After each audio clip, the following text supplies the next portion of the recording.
Hey everyone, what if I told you there's an animal on Earth, barely visible to the naked eye, that can't survive being boiled, frozen solid near absolute zero, crushed under immense pressure, blasted with radiation, and can't even endure the vacuum of outer space? Sounds like science fiction, right? But it's real. Meet the tardigrade. You might know them as waterbears, or maybe most piglets. Honestly, looking at them lumbering along on their 8 stubby legs, you can see why. They are tiny, usually less than a millimeter long, but these microscopic creatures are arguably the toughest animals we know. They challenge our very definition of what life can endure. So, how do they do it? What are the secrets behind their incredible resilience? Let's investigate the world of the tardigrade together.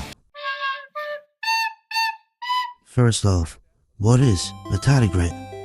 They form their very own phylum in the animal kingdom, Tardigrada. They are related to arthropods like insects and spiders, but they are definitely their own unique thing. There are over 1,000 known species. Anatomically, they're quite simple. No complex lungs or circulatory systems. They absorb oxygen through their body surface.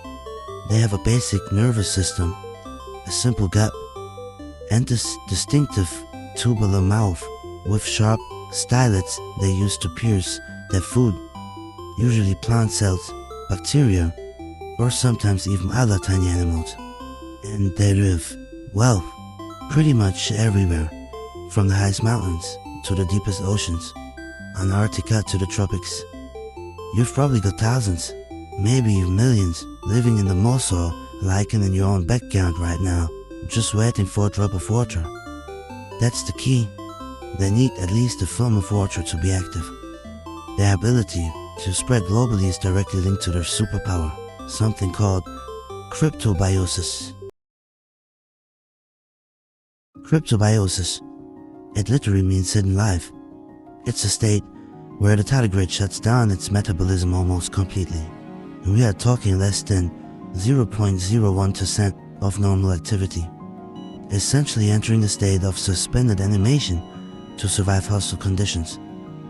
There are different types, like surviving freezing temperatures, cryobiosis, or lack of oxygen, but the most famous and perhaps most studied is anhydrobiosis, survival through extreme dehydration.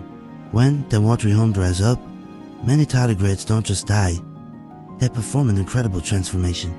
They retract their head and legs, curl up into a tiny, desiccated ball called a ton. Think of it like a microscopic 8-leg raisin. In this state, they lose over 95% of their body water. It's a controlled, active process, not just passive drying. And this is where the magic happens. As a ton, the tardigrade can endure unbelievable extremes. Temperatures from near absolute zero up to about 302 degrees Fahrenheit or 150 degrees Celsius. Crushing pressures 6 times greater than the bottom of the Mariana Trench. The vacuum of space. Immense doses of radiation that would be instantly lethal to us. They can apparently stay like this for decades, maybe longer, just waiting for water to return. At the drop, and within minutes or hours, they reanimate, unfold, and start lumbering around again, like nothing happened. How? How is this even possible? That's not magic, that's biochemistry.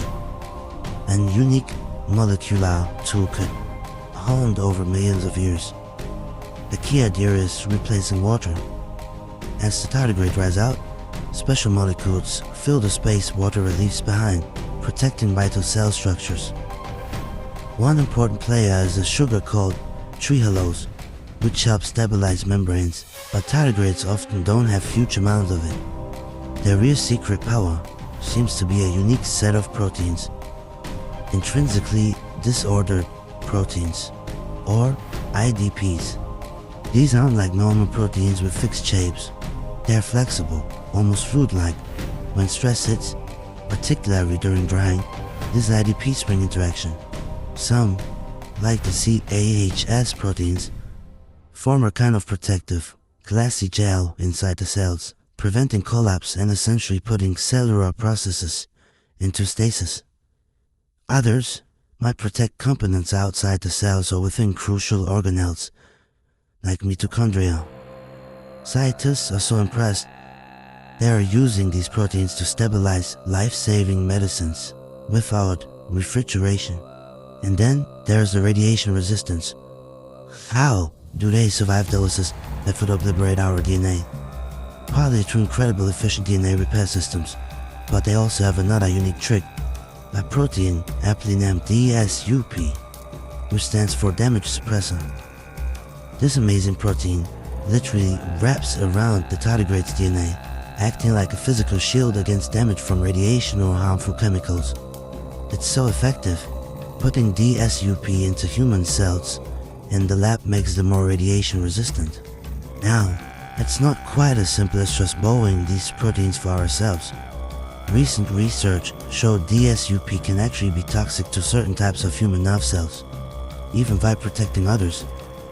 It shows there's still so much we don't understand. Nature's solutions are often complex and context-specific. It's a fascinating puzzle researchers are still piecing together.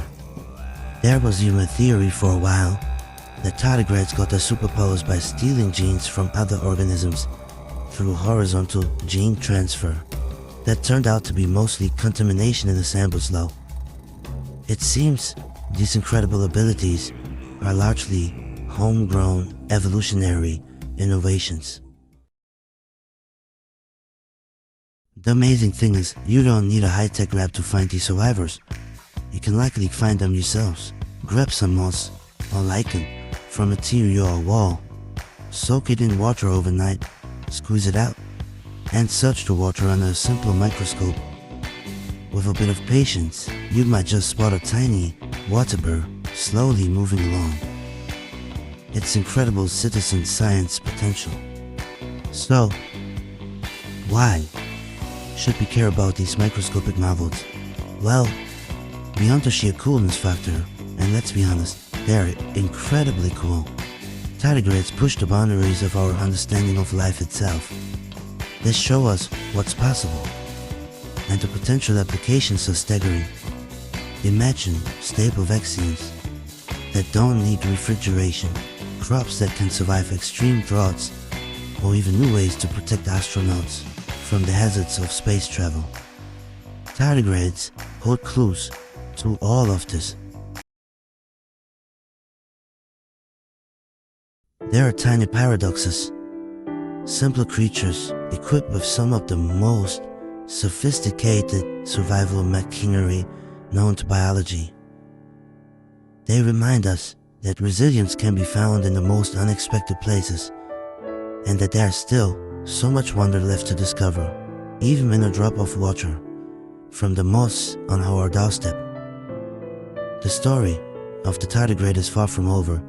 It's a story of survival, adaptation, and maybe, just maybe, a glimpse into the future possibilities for life, both here on Earth and perhaps beyond. Thanks for exploring with me today.